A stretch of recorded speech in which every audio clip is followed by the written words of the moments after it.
सर्वांना माझा नमस्कार. माझे नाव प्रेरणा छाया अशोक सोनवणे. मी इयत्ता 10वीची विद्यार्थिनी. मी सृजन 2 मध्ये गेले होते. तुम्ही सर्वांनी व्हिडिओ पाठवला आणि त्या व्हिडिओच्या माध्यमातून तुमचे अनुभव सांगितले. आज मी अशी एक गोष्ट सांगणार आहे तुम्हाला की त्या गोष्टीमधनं माझे अनुभव, मला त्या शिबिरामधनं काय शिकायला मिळालं हे तुम्हाला सर्वांना समजून जाईल. बघा, एक चिमणी असते, एक झाड असतं आणि एक घरटं असतं. ते चिमणीचं घरटं म्हणजे तिचं पूर्ण आयुष्य असतं आणि तिचं ते झाड म्हणजे तिचं पूर्ण विश्वच असतं. ती त्या झाडाला आणि घरट्याला आपलं सर्वस्व समजायला लागते आणि तिला उंच भरारी घेण्याचं कोणी हिंमतच दिलेली नसते. तिला असं वाटतं की आपण जर पंख फैलवले तर आपण आकाशात झेप घेऊ शकणार नाही. ती डगमगायला लागते आणि मग एके दिवशी काय होतं, ऊन म्हणजे वारा येतं, पाणी येतं आणि तिचं घरटं जे आहे ते तुटायला लागतं. त्या झाडाची पानं सगळी झळायला लागतात. तेव्हा त्याच वेळेस जेव्हा ते घरटं खाली पडायला लागतं त्याच वेळेस असं कोणीतरी येतं आणि त्या घरट्याला वाचवतं आणि परत सुरक्षित जागेवर ठेवून देतं. तेव्हा त्या घरटं वाचवणाऱ्याबद्दल त्या चिमणीची जे पाहण्याची जी दृष्टी असते ती वेगळीच असते. ती म्हणजे त्याच्याकडे अशा भावनेनं पाहत असते जसं की त्याच्याकडे ती म्हणजे असं म्हणते की जसं की हा आपला वाटतोय आपल्याला.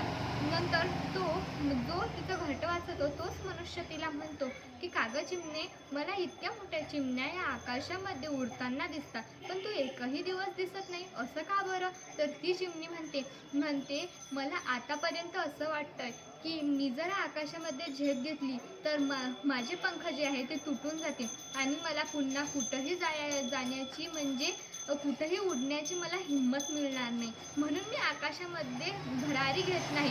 मग तो मनुष्य तिला म्हणतो की अरे, तुला देवाने हे एवढं सौंदर्य दिलं आहे, तुला एवढी बुद्धी दिली आहे, तुला इतकं चांगलं म्हणजे उडण्याची शक्ती दिली आहे, तू त्या शक्तीचा वापर का नाही करत आहे?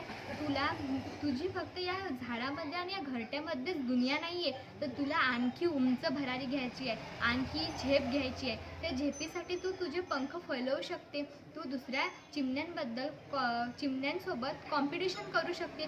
तुझं फक्त आयुष्य या घरट्यामध्ये आणि या झाडामध्ये संपलं नाही.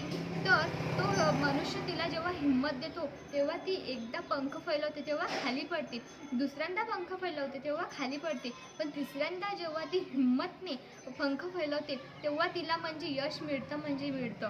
ती उंच भरारी घ्यायला लागते आणि जेव्हा इतर चिमण्यांसोबत तिचं कॉम्पिटिशन होतं ना तेव्हा तिला आपल्यामध्ये किती हुनर आहे याची किंमत कळते. तसंच काही शिबिराचं आणि माझं, ते चिमणी म्हणजे मी आणि त्या घरटं वाचवणारा मनुष्य म्हणजे माझी सृजन टीम.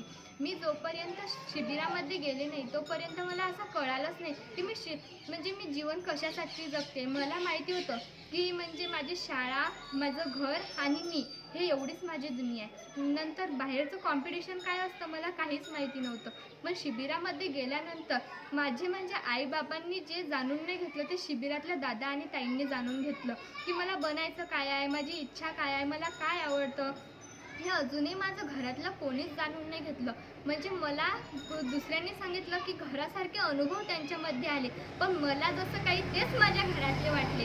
असं मला हे तुम्हाला सांगायचं होतं. आणि हो, तुम्ही म्हणणार की शिबिर म्हणजे काय? एवढे मुलं त्या शिबिराबद्दल बोलताय, एवढी त्यांच्या मनामध्ये उत्सुकता आहे की त्या शिबिरामध्ये जावं आणि आपलं जे म्हणजे स्वप्न आहे ते पूर्ण करावं. आता माझीच तळमळ बघून माझ्या ज्या मैत्रिणी आहेत त्या पण शिबिराचा फॉर्म भरताय. दादा, माझी फक्त एकच रिक्वेस्ट आहे तुम्हाला, मी आता पुन्हा तर शिबिरार्थी म्हणून सृजनमध्ये येऊ शकत नाही, पण मला स्वयंसेविका म्हणून तरी मला शिबिरामध्ये घ्या, कारण तुम्ही जे प्रोत्साहन लोकांना देतात त्यामध्ये माझाही थोडासा हात लागला पाहिजे असं मला वाटतं. कारण तुमच्याकडून जे मला गायडन्स मिळालं ते आता मला पुन्हा हवं आहे असं मला वाटतं. तुमची कमी मला माहिती आहे, म्हणून मला तुमची कमी थोडीशी वाटते. आता ना मला तुमच्याजवळ परत यायचं आहे आणि पुन्हा गायडन्स घ्यायचा आहे. मला म्हणजे माझ्या आयुष्यामध्ये मला जर कोणी विचारलं की तुला गायडन्स कोणी दिलं, तर ते गायडन्स सांगताना मी अशी डगमगली नाही पाहिजे की मला गायडन्स दिलं पण मी त्याचा स्वीकार केला आहे का, मला ते गायडन्स हवं होतं का, म्हणून मला तुमच्या गायडन्सची किंमत कळाली, म्हणून मला तुमचं एकदा पुन्हा गायडन्स पाहिजे. आणि हो, तुम्हा सर्वांना विनंती आहे की तुम्ही जर शिबिराचा फॉर्म या वर्षी नाही भरला तर पुढच्या वर्षी भरा, पण ही सुवर्ण संधी जी आहे ती यावेळेस गमवू नका. म्हणून मला दादा तुमच्याबद्दल म्हणावंसं वाटतं की लोक म्हणतात की जगण्यासाठी हिरे मोती पैसा लागतो, पैसा लागतो, पण मी म्हणते अहो जगण्यासाठी अहो पैसा हिरे मोती हे तर फक्त आपला अभिमान, आपलं गर्व दाखवण्यासाठी लागते. आपलं म्हणजे जगण्यासाठी तर लागतात फक्त प्रेमाची माणसं, अगदी माझ्या सृजनसारखी. थँक्यू दादा.